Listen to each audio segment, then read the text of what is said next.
सिया अपना घर का रोज़मर्रा का काम जल्दी जल्दी निपटा रही थी। अंदर से वह बहुत खुश थी क्योंकि आज उसकी पड़ोसन जानकी ने उसे किसी पूजा पर बुलाया था। पूजा के लिए नई साड़ी पहनने का मन था तो उसने अलमारी से अपनी बैंगनी रंग की साड़ी, जिसके बॉर्डर पर कच्चे पीले रंग का कश्मीरी काम बेहद खूबसूरती से किया हुआ था, बाहर निकाली। अभी कुछ दिन पहले ही जब सिया और राघव सूरज कुंड के मेले में गए थे तो वहां से राघव के बहुत जोर देने पर सिया ने ले ली थी। सिया ने राघव को कितना तो मना किया था। राघव, मेरी सारी अलमारियां भरी पड़ी हैं साड़ियों से, और नई साड़ी की क्या ज़रूरत है। अभी कहीं आना जाना तो है नहीं, और देखो ना किसी की शादी भी पास नहीं आ रही है, तो नाहक की पैसे क्यों बर्बाद करने। पर राघव नहीं माना। बड़े प्यार से सिया की आंखों में झांक कर बोला, सिया, तुम इसे पहनकर पूनम का चांद लगोगी। अब राघव इतने प्यार से कह रहा था कि सिया मना नहीं कर पाई, और दोनों सारा दिन घूम घाम कर साड़ी लेकर घर आ गए। सिया ने भी अगले दिन साड़ी तैयार होने बाजार में दे दी कि कभी कोई अवसर आएगा तो तुरंत पहन लूँगी। और 2-3 दिन बाद ही जानकी ने पूजा का न्योता दे दिया। घर का सारा काम निपटाकर सिया भी खूब अच्छे से तैयार हुई। नई साड़ी के साथ उसने कई सेट निकाल कर देखे, उसे कोई जम नहीं रहा था। तो तभी उसे अपना कुंदन वाला सेट याद आया जो पिछले साल ही उसकी माँ ने दिया था। वह उसकी साड़ी के साथ बिल्कुल मैच कर रहा था। उसने गजरा भी पहले से मंगवा कर रखा था, वह भी पहन लिया। सच में सिया पूर्णमासी के चंद्रमा से कम नहीं लग रही थी। राघव को उसने सुबह ही बता दिया था कि आज दिन में करीब 12 बजे पड़ोसन के यहाँ पूजा में जाएगी और लंच भी वहीं करेगी। राघव ने कहा उसका भी लंच आज ऑफिस टीम के साथ ही है। अब नई साड़ी पहन सिया मन ही मन फूली नहीं समा रही थी।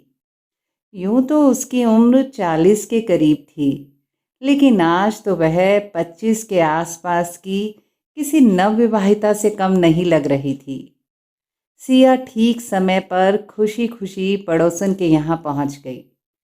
वहाँ पर गली की और भी काफ़ी सारी महिलाएं आई हुई थी। कुछ सिया को जानती थी और कुछ के नए चेहरे थे।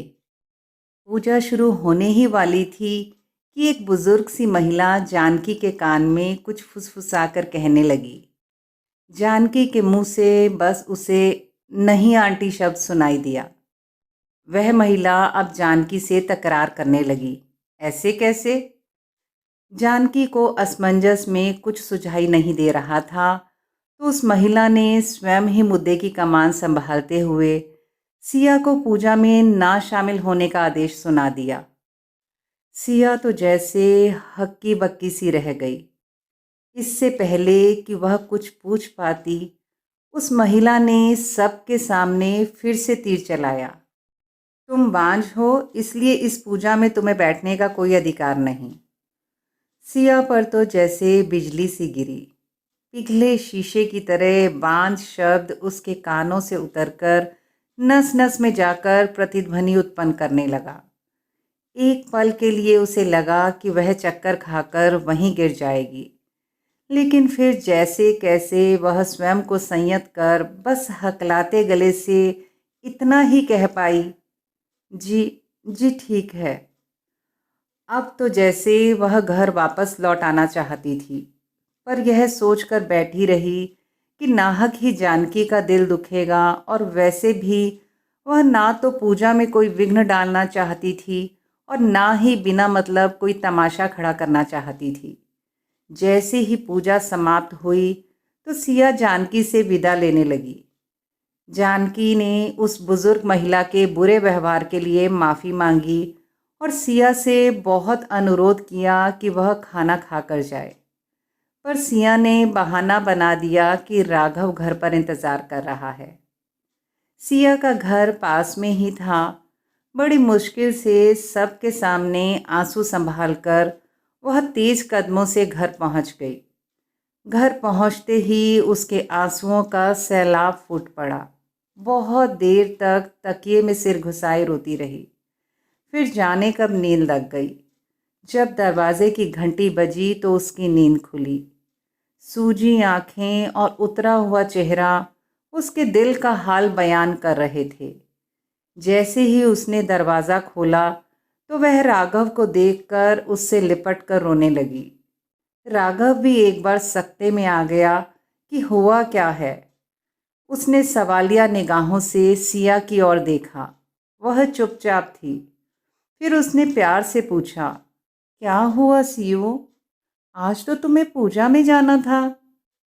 इतना सुनते ही सिया की आंखों से अश्रुधारा फिर बह चली। अब रोते रोते उसकी हिचकी बनने लगी। राघव ने बड़ी मुश्किल से सिया को पानी पिलाया और चाय बनाने रसोई की तरफ गया। चाय बनाकर सिया के मनपसंद बिस्किट एक सुंदर से बाउल में सजाकर ट्रे सजाई और सिया के पास जाकर उसको चाय का मग थमाया। सिया भी अब कुछ नॉर्मल हुई। फिर उसने राघव के पूछने पर सारी बात उसको बताई। बात सुनकर राघव हंस पड़ा और बोला, चल पगली, कुछ तो लोग कहेंगे, लोगों का काम है कहना। अब सिया बच्चों की तरह राघव का चेहरा पढ़ने की कोशिश करने लगी कि जिस बात ने उसके दिल को चीर कर रख दिया था, राघव ने उसे कैसे हवा में उड़ा दिया। चाय की चुस्की के साथ सिया बेहतर अनुभव कर रही थी। राघव सिया को समझाने लगा, देख सियो, अगर जमाने की बातों पर जाएगी तो नाहक ही अपना दिल दुखाएगी। लोगों की तो आदत होती है दूसरे की परेशानी में तंज कसना और खुश होना। गिरते को कोई उठाने नहीं आता, और ज़रा सा उड़कर तो देखो तो सब गिराने चले आते हैं।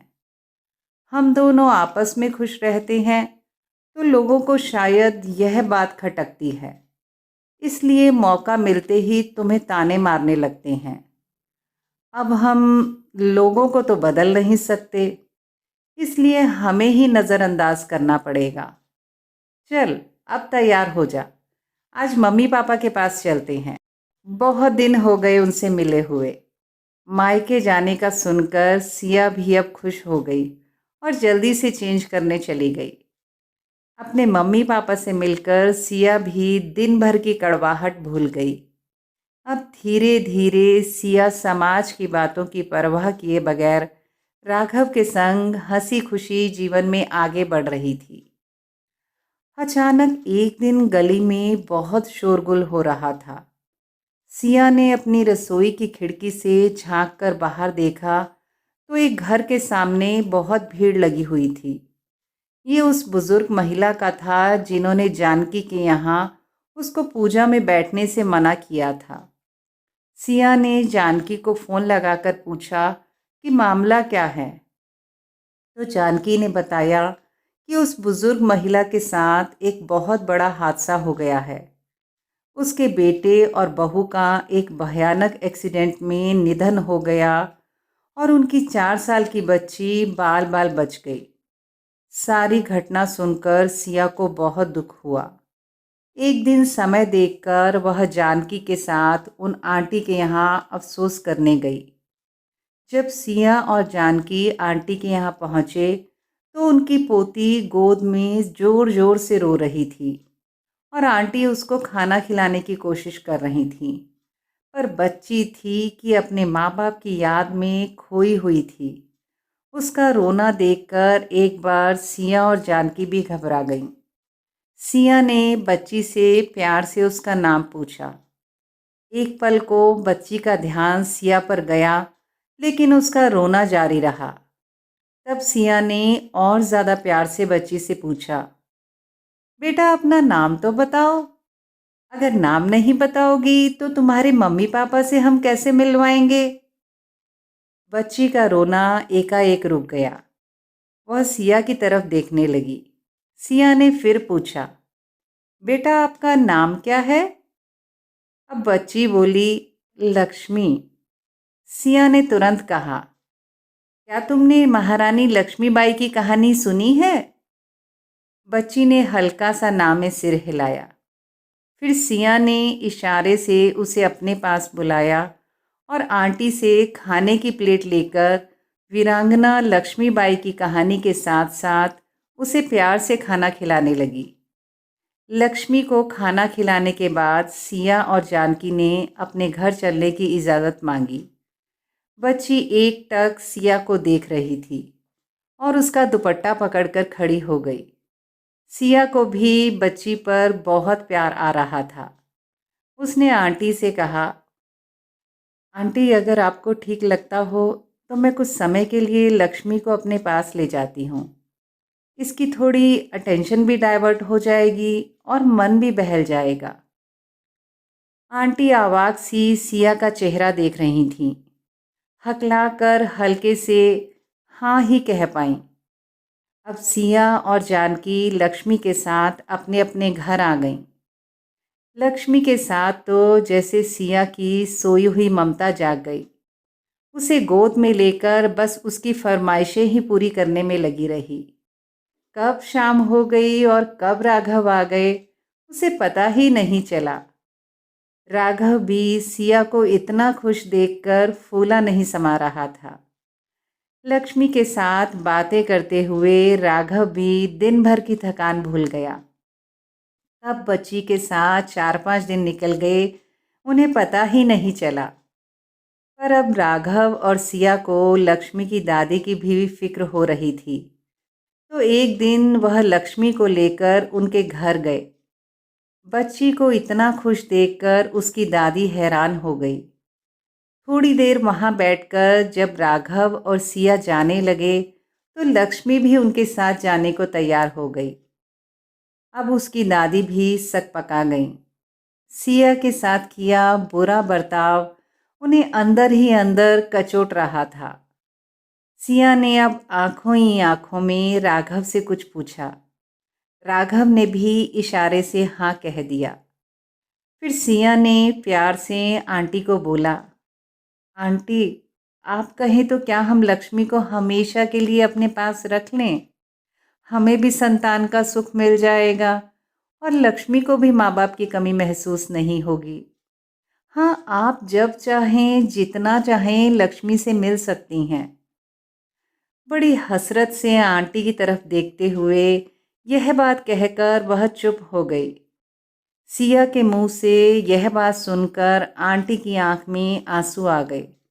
वह बोली, बेटा मैं अपने बुरे व्यवहार के लिए बेहद शर्मिंदा हूँ।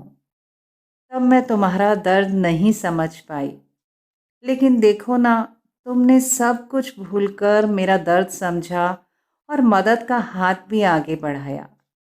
मैं तुम्हारी बहुत शुक्रगुजार हूँ। ईश्वर तुम दोनों की जोड़ी बनाए रखे और तुम्हें खूब खुश रखे। अब इस उम्र में मैं लक्ष्मी की देखभाल इतने अच्छे से नहीं कर पाऊंगी। तुम जैसे माता पिता की गोद पाकर तो उसका भविष्य ही संवर जाएगा। बेटा मैं आप दोनों की हार्दिक आभारी हूँ। यह कहकर आंटी ने सिया को गले से लगा लिया। तो दोस्तों अंत में मैं यही कहना चाहूँगी कि इस कहानी से हमें जीवन की बहुत बड़ी सीख मिलती है कि कोई भी मनुष्य जिस भी परिस्थिति में है हमें उसे समझने का प्रयास करना चाहिए। ईश्वर ने सबके अंदर कुछ खूबियाँ दी हैं और कुछ कमियाँ। बस ज़रूरत है तो दूसरों के गुणों को सराहा कर उनकी कमियों के पूरक बने। इसी में मनुष्य जीवन की सार्थकता निहित है। तो मित्रों कैसी लगी यह कहानी कमेंट सेक्शन में कमेंट करके अवश्य बताइएगा। अगर आप यह कहानी पढ़ना चाहते हैं तो शुद्ध देसी थॉट्स ऑन वर्डप्रेस पर जाकर पढ़ सकते हैं। उसका लिंक मैं नीचे डिस्क्रिप्शन बॉक्स में शेयर कर रही हूँ। धैर्य से सुनने के लिए आपका हार्दिक आभार। धन्यवाद।